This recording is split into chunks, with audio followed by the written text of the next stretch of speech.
집에서 얼음 보숭이 하나씩 드시고 오셨습니까? 얼음 보숭이가 뭔지 아세요? 아이스크림을 북한 말로 얼음 보숭이라 그럽니다. 우리는 외국어를 우리말로 이렇게 전환해서 쓰는데 익숙하지 않죠. 근데 앞으로 통일되면 아마 이 말에 대해서, 다른 거는 저 이북보다 우리가 난 게 많겠지만 이 언어에 대해서는 이북한테 배워야 할 게 많아요.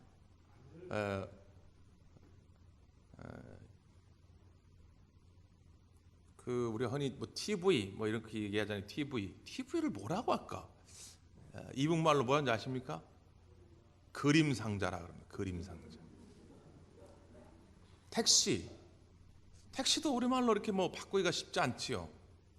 이북에서 뭐라고 부르냐면 발바리차라 이렇게 부릅니다. 발바리차. 오늘도 교회 오시면서 발바리차 잘 타고 오셨나요?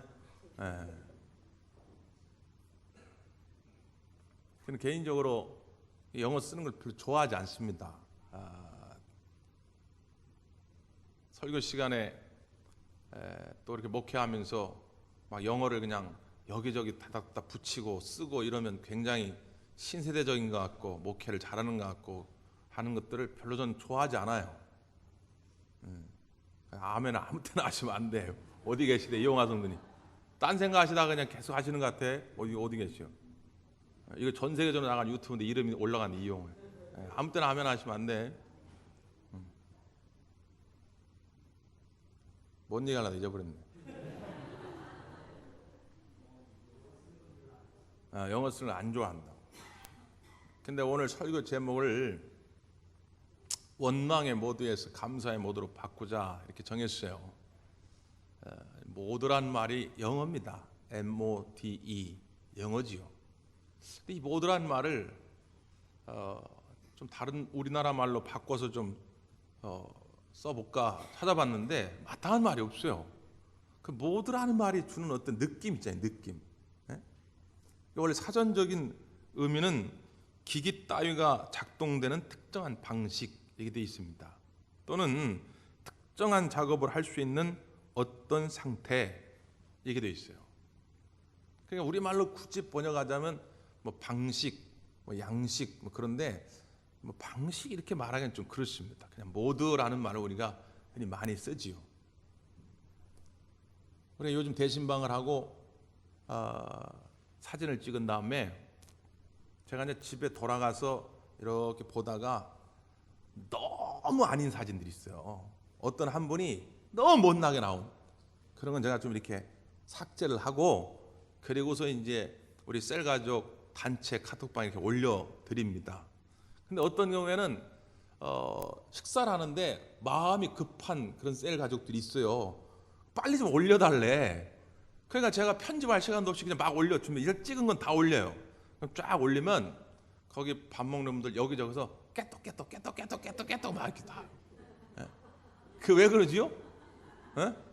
그 단체 방에 벨소리를 울리게 해놓은 거예요. 근데 어떤 분은 안 울립니다. 왜 안 울리죠? 진동이나 무모드로 해놨기 때문에. 그때 쓰는 말이 모드예요. 신기하지요? 우리가 휴대폰을 진동 모드로 이렇게 바꿔놓으면 전화가 오지요? 진동만 울립니다. 벨소리가 나질 않아요. 아예 무모드로 해놓으면 진동도 울리질 않고 소리도 나질 않습니다. 예배당에 여러분 나오실 때 제일 좋은 것은 전원을 아예 끄세요. 그런데 나는 죽어도 목에 칼이 들어와도 나는 전원을 끌 수 없습니다. 이런 분들이 계시다고. 내가 지금 전원을 끄고 막 손이 떨리고 막 심장이 뛰고 이런 금단 증세를 보이는 분들이 실제 있단 말이에요. 그런 분들은 끄지 마시고 무음 모드로 해놓으시면 돼요. 무음.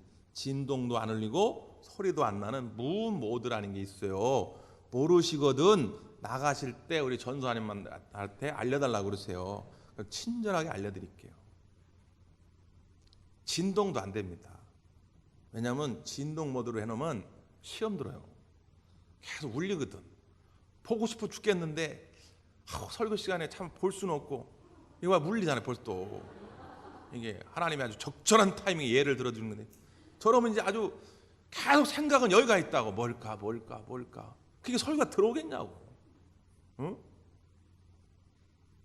근데 어떤 분들은 심지어 벨소리를 그냥 해놓은 거예요. 그것도 은혜로운 벨소리면 괜찮아. 개전아 칭칭나네. 예배 시간에 이런 걸 해놓는단 말이에요. 아주 환장하겠다고 이제. 그럼 벌떡 일어나가지고 전화 받고 나간다고. 아주 요즘 특별히 젊은 사람들 가운데 그런 무례한 사람들이 있어요. 이렇게 대화를 나누는데 대화를 이렇게 나누고 있잖아요. 난 계속 얘기하고 있단 말이에요. 근데 전화가 오잖아요.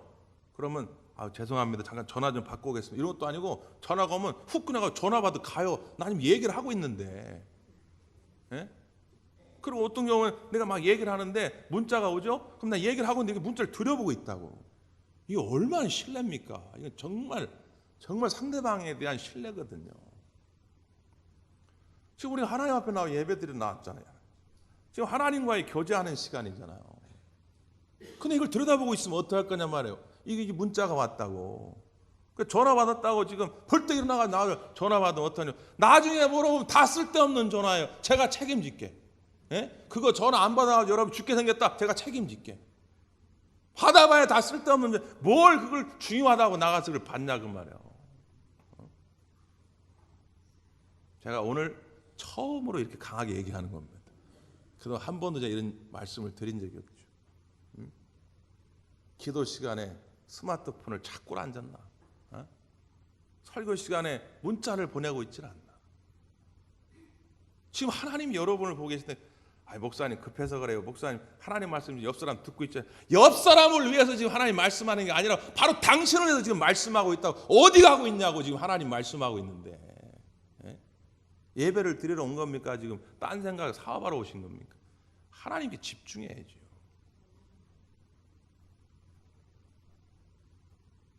저는 성격이 부드러운 사람인데 그동안 참아왔던 걸 한 번만 얘기합니다. 이제 안 할게요. 아셨죠? 자, 대답하셨습니다. 이제부터 벨소리가 울리거나 또 진동이 울린다고 문자를 쳐다보거나 전화받아 나가거나 벌금 1,000만 원입니다. 제가 갖는 거 아니에요. 제가 갖는 거 아니고 1,000만 원 우리 건축비로 건축원금으로 쓰겠습니다. 자, 두 손 다 들어보세요. 두 손 다 들어보세요. 나는 이제부터 따라서 안 해도 돼. 나는 이제부터 예배당에 올 때는 무조건 무음이나 아예 전을 끄겠습니다. 만약에 벨소리가 울리거나 예배 중에 전화 받으러 나가면 건축원금 1,000만 원을 드리겠습니다. 난 절대로 못 지키겠습니다. 한 사람만 계속 들고 있고 나는 지키겠습니다. 그래서 한번 내리십시오. 한 방 해결되네. 한 방에. 얼마 전부터 이것이 문제가 돼가지고 여러 이야기를 제가 들어서 그래요. 여러 이야기를. 도대체 예배 분위기가 안 돼가지고 설교 분위기가 안 돼가지고. 자, 여기까지. 모두라고 하는 건 그런 겁니다. 목사님, 내 실수가 아니네요. 나는 분명히 진동이나 무음 모드로 했는데 벨소리가 울렸어요. 그건 고장난 겁니다. AS를 받으셔야 돼요. 인생도 똑같습니다. 인생에 우리가 어떤 모드를 했느냐에 따라 가지고 반드시 그렇게 되게 돼 있어요. 우리가 예를 들어 불평의 모드에다가 원망의 모드에다 맞춰놓으면 항상 우리는 원망하고 불평하게 돼 있습니다. 목사님, 그 사람은 지금 불평하고 원망할 만하니까 한 거죠. 아니라니까요. 원래 불평의 모드에 맞춰 있기 때문에 그런 거예요. 반대로 우리의 인생이 감사의 모드에 맞춰져 있으면 항상 감사할 수 있습니다. 사람이 미쳤나요? 그 사람은 사업도 잘 되고 몸도 건강하고 자식들도 속안색이니까 늘 감사. 아니라니까요. 그분에게는 왜 문제가 없겠어요? 그분도 마음에 상한 것들이 많다니까요. 그런데 감사의 모드에 탁 맞춰놓으니까 감사만 나오더란 말이죠. 모드를 어떻게 맞추냐가 매우 중요합니다. 여러분, 2016년도 이제 벌써 6월 마지막 6개월이 지났습니다. 6개월을 지나면서 이 모드가 어디에 있나를 살펴보셔야 돼요. 나는 감사의 모드에 맞춰놓은 것 같은데 왜 이렇게 시도 때도 없이 불평이 날까? 여러분의 심령이 고장난 거예요. 오늘도 말씀으로 AS를 받으셔야 됩니다. 수리가 돼야 됩니다. 이 고장난 모드를 다시 고쳐놔야 돼요. 오늘 다시 한번 감사의 모드에 우리의 모든 인생의 채널을 맞춰 놓아야 우리의 하반기가 더 풍성해지고 하나님의 은혜가 넘칠 줄 믿습니다. 어떻게 하면 우리가 감사한 삶을 더 살아갈 수 있을까? 오늘 본문의 말씀을 보면 예수님 비유의 말씀이 나오는데 어느 날 예수님께서 제자들 앞에서 포도원 일꾼의 비유를 듭니다. 포도원 주인이 포도원 열매를 거둘 때가 돼가지고 일손이 필요한데 새벽녘에 이제 해가 막 뜰 무렵에 나갑니다. 새벽 한 6시쯤 나가니까 그 장터에 일꾼이 있어가지고 야, 너 우리 밭에 가서 일 좀 하자. 내가 일 열심히 하면 하루에 품삯을 한 데나리온 줄게. 한 데나리온은 하루 일당입니다. 지금으로 따지면 뭐 한 10만 원 내외가 될 수 있겠죠. 그러고서 일을 하다가 제 유대인의 시간으로 제 3시, 지금 그러니까 우리 식으로 따지면 오전 9시입니다. 오전 9시에 그 인력 장터에 갔더니 또 사람이 있어요. 야, 너 와라. 지금 일손이 부족하니까 한 데나리온 줄게. 와서 일해. 그리고 와서 또 일을 하는 겁니다. 그리고 정오, 우리 시간으로 정오쯤에 가니까 또 있어요. 야, 와. 같이 일하자. 정오에 데리고 옵니다. 오후에 3시쯤에 갔는데 또 있어요. 야, 이리 와. 같이 우리 밭에 가서 일하자. 또 일한 거예요. 그리고 오후 5시쯤 갔는데 또 있어요. 사람이. 야, 같이 일하자. 한 데나리온 줄게. 그래서 와서 일을 합니다. 그리고 이제 6시, 저녁 6시가 돼서 일을 마감하고 품삯을 주는 거예요.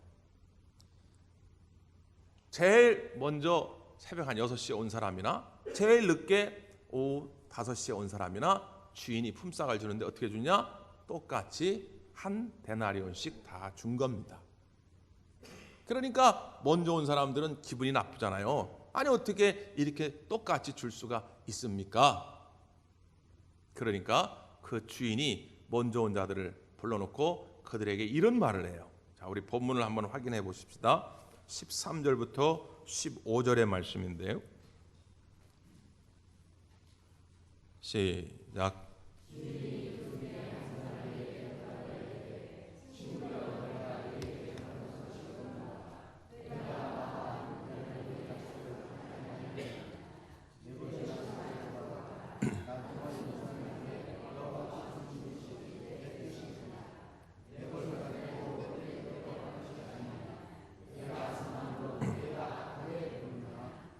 뭐라고 주인이 이야기합니까?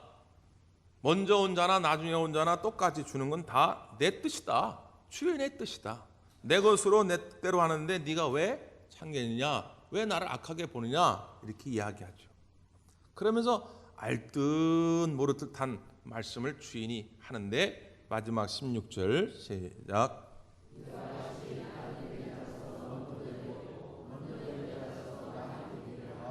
나중된 자가 먼저 되기도 하고 먼저 된 자가 나중될 수도 있다. 이걸 유념하라고 제자들에게 이야기를 합니다. 네. 자, 이 말씀을 통해서 우리가 원망과 불평의 모두에 사로잡힌 사람들을 봅니다. 이 사람들이 왜 원망하고 불평하는 그 모두에 사로잡혀 있었을까? 자, 그들이 원망하게 된 이유가 있어요. 성경을 한 번 더 봅니다. 10절 시작.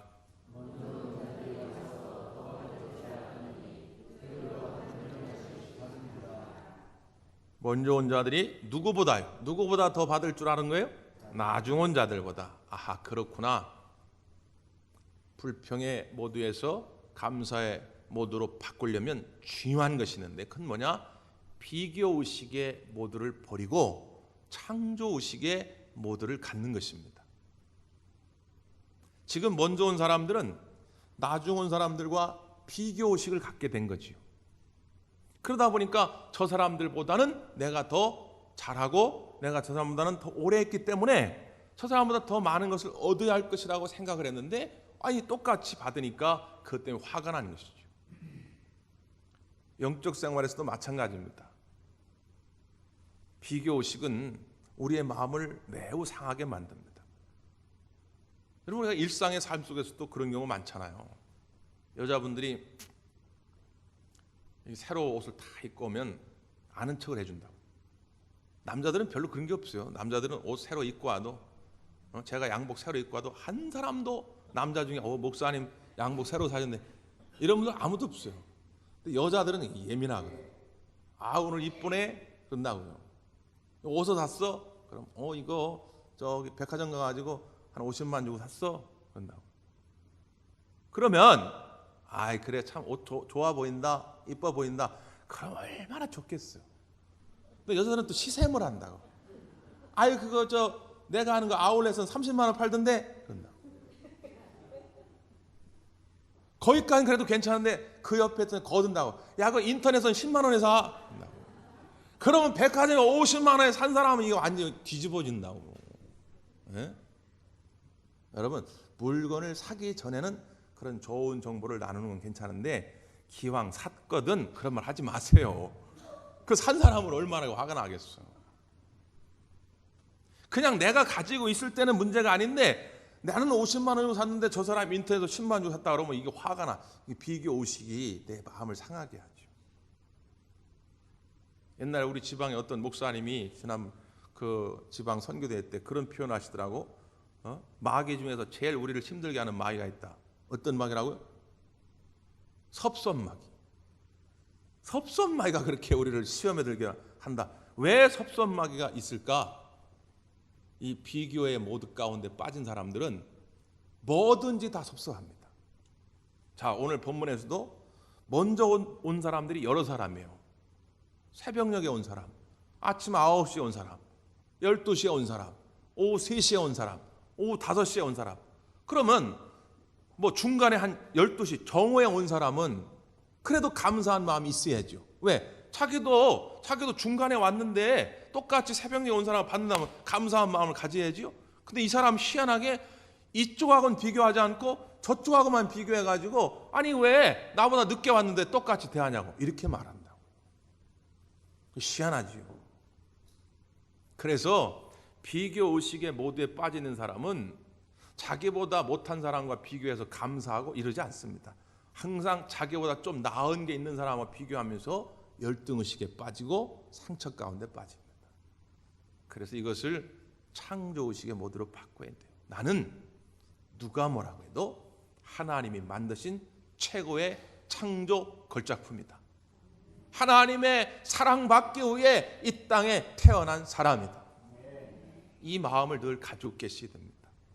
하나님 다 우리 각자의 개성을 주었잖아요. 외모도 다르고 성품도 다르고 말하는 거나 이게 꿈이나 이런 게 다 달라요. 만약에 이것이 하나님이 어떤 사람을 특별히 사랑해가지고 그 사람한테만 좋은 걸 주고 이 사람에게 나쁜 걸 줬다. 그럼 그 하나님을 우리가 못 오가는 것입니다. 그 하나님은 공평하지 않죠. 우리 하나님은 그런 분이 아니거든요. 하나님은 우리 모두의 공평함을 주셨습니다. 공평함으로 하늘의 은혜를 주셨어요. 우리가 잘 아는 송명희 시인 아시죠? 뇌성마비예요. 말도 제대로 못합니다. 저도 그 간증을 보았는데 말 한마디 하려면 막 침을 지지르려요. 어머니가 그 옆에서 막 이렇게 침을 닦아주면서 그러면서 간증을 합니다. 에? 그런데 그럼에도 불구하고 그가 뭐라고 고백합니까? 나 가진 재물 없지만, 나 남이 가진 지식 없지만, 나 남에게 있는 건강 없지만, 나 남이 없는 것 있으니, 나 남이 보지 못한 것을 보았고, 남이 듣지 못한 것을 들었고, 남이 받지 못한 사랑을 받았고, 남이 알지 못한 것을 깨닫게 되었네. 공평하신 하나님이 나 남이 없는 것을 얻게 하셨네. 여러분, 그분이 비교의 모두에 빠져가지고 다른 사람을 보면 얼마나 자기 인생이 기구합니까? 왜 남들은 저렇게 다 멀쩡한데 나만 이렇게 삽니까? 난 여잔데 나도 예뻐지고 싶은데 왜 나는 맨날 이렇게 이 모양으로 살아야 됩니까? 그랬으면 세상을 향해 한 발짝도 나오지 못했을 거예요. 그런데 공평하신 하나님이 남에게 없는 걸 내게 주셔서 나는 하나님의 영광을 보았고, 하나님의 음성을 들었고, 하나님의 사랑을 받았고, 나는 이것만으로도 나는 늘 감사하고 이것만으로도 행복하다고 그런 고백을 드린 거 아닙니까? 이 마음, 이 창조의식의 모두 가운데 있는 분들은 늘 감사함으로 살아가게 될 줄 믿습니다. 또 한 가지 중요한 것이 있습니다. 왜 먼저 온 자들이 원망하고 불평했을까? 이 마태복음 20장의 말씀은 그 앞에 마태복음 19장과 연결이 됩니다. 19장에 보면 어떤 사건이 벌어지냐면 한 부자 청년이 예수님께 나와서 물어요. 예수님, 우리가 어떻게 해야 영생을 얻을 수 있습니까? 그랬더니 예수님이 가서 너의 재산을 팔아 가난한 사람들에게 주고 와라. 그랬더니 아멘! 예, 알겠습니다. 그럼 얼마 좋겠어요. 근데 세상에 부자들 가운데 그럴 사람이 많지 않다고요. 가서 나눠주고 오라 그러니까 아휴, 어떻게 하면 좋나. 그리고 근심하며 돌아섰다는 거예요. 그때 예수님이 제자들에게 그런 말을 합니다. 낙타가 바늘구멍으로 들어가는 것이 부자가 천국에 들어가는 것보다 쉬우니라 얘기합니다. 여러분, 바늘구멍이 잘 보이지도 않잖아요. 근데 낙타가 그걸로 통과하는 것이 부자가 천국 가는 것보다 더 쉽다는 거예요. 그러니까 부자가 천국 가는 건 그만큼 어렵다는 거예요. 어려운 정도가 아니라 이 비유를 통해 보면 거의 불가능하다는 거죠. 그게 이상하잖아요. 아니 어떻게 천국에 무슨 그러면 가난한 사람은 가는 거야? 그런 게 아닐 거란 말이에요. 예수님이 뭔가 품고 있는 제자들에게 주고 싶은 어떤 교훈이 있을 거란 말이에요. 그러니까 제자들이 물었어요. 아니 그럼 예수님 누가 천국에 갑니까? 그때 예수님이 그런 말씀을 해주십니다. 자, 앞에 우리 19장 26절 한번 확인해 보죠. 19장 26절입니다. 다 같이요. 시작.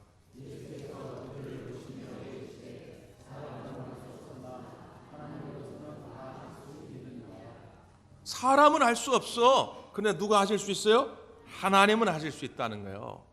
부자가 천국 가느냐 가난한 자가 천국 가느냐 지금 이걸 주님이 강조하려고 하는 것이 아니고, 구원이라고 하는 것은 사람에게 달려있지 않다. 구원은 누가 하시는 거라고요? 하나님이 하시는 거다. 그러면 내가 구원받았다, 내가 주님 앞에 쓰임받았다, 그러면 내가 자랑하고 내세울 게 뭐가 있어요? 내가 한 게 아닌데 누가 하신 거라고요? 하나님이 하신 거니까. 그래서 하나님이 하신 것을 깨달으면 내가 구원받은 거, 내가 쓰임받게 된 거, 내가 이 땅을 살아가는 것, 모든 것이 다 감사하다는 거예요. 그러니까 제자들이 또 묻습니다. 베드로가 아니 그럼 예수님, 우리 지금까지 예수님을 위해서 열심히 이렇게 충성했는데 우리한테 생기는 건 뭡니까? 그랬더니 예수님이 또 이렇게 대답하시죠. 29절 시작.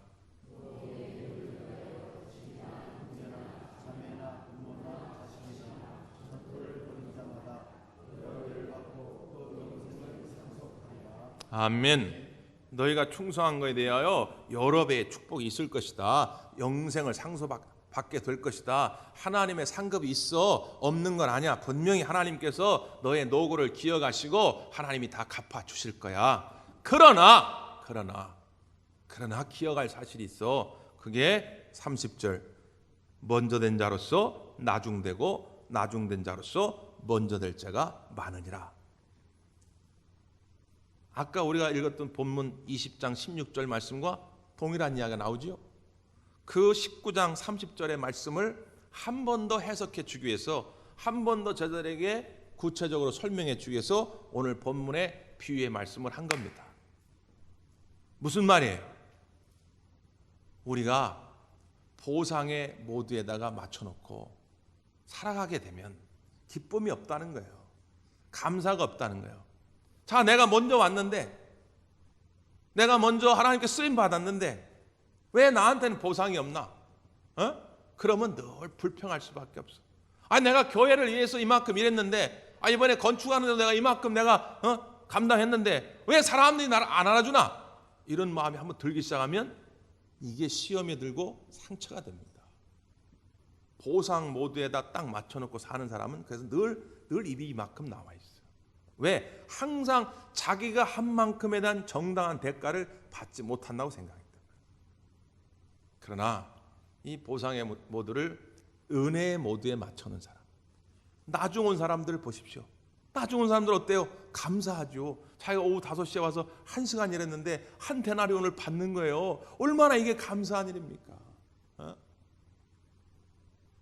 여기서 먼저 온 자들은 예수님 당시에 주로 제사장들, 바리새인들, 서기관들 이런 사람이요 종교적인 생활을 잘한다고 했던 사람들.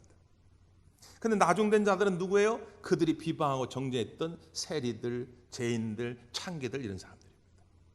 자, 예수님을 만났어요. 구원함을 받았어요. 예수님께 쓰임을 받습니다. 과연 이런 제사장들, 바리새인들이 더 기뻐하고 감사하고 감격스러워 하겠습니까? 아니면 삭개오처럼, 마리아처럼 세리였다가 창기였던 자가 예수님을 만나가지고 구원받고 쓰임받을 때 더 기쁘고 감사함이 넘치겠습니까? 이걸 깨달으라는 거예요. 예수 믿은 지 오래돼서, 교회 다닌 지 오래돼서 이런저런 하나님의 일을 많이 해가지고 먼저 된 자입니다. 근데 거기에 보상의 모드에 맞춰 있으면 결국 나중될 수 있다는 거예요. 도태될 수 있다는 거예요. 오히려 나중된 자, 이제 예수 믿은 지 얼마 되지 않아.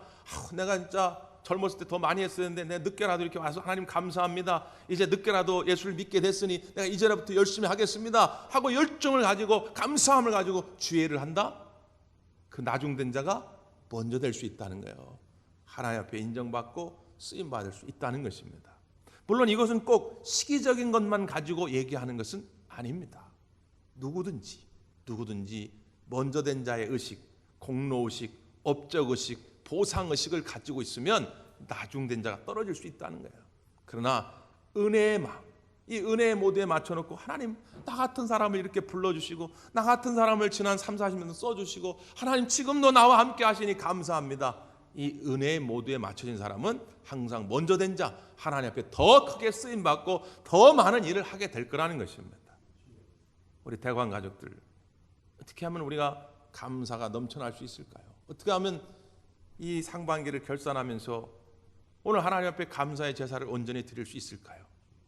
그것은 은혜의 모드를 회복하는 것입니다. 하나님 주신 은혜를 다시 한번 기억하면서 하나님이 나를 최고의 걸작품으로 여기시는 그 창조의 의식을 회복하면서 여러분 속에 감사가 회복되기를 간절히 바랍니다. 기도하겠습니다.